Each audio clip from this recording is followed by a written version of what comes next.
जय माताजी मित्रों, हम आई गया है पप्पाया खेतर में। तो जो लो मित्रों केवा से आ पप्पाया जो हमारे मित्रों जो पप्पाया खेती करी हो तो आओ हमारा राहुल भाई ने मलो। तो राहुल भाई तमने बधी माहिती आपसे। पप्पाया खाली तमे चिक्कार पप्पाया लाग्या छे आ ट्रीप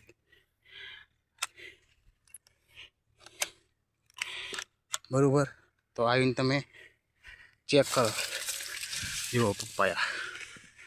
तो आ से पप्पाया मित्रों चिक्कार पप्पाया आया है भेगा साथ में दाड़म से। तो आई बधी फर फ्रूटनी माहिती लेवी हो तो अमरा मनी ब्लॉग ने फॉलो करो। जय माताजी मित्रों, लाइक करो तो भूलता नहीं मित्रों। जय माताजी।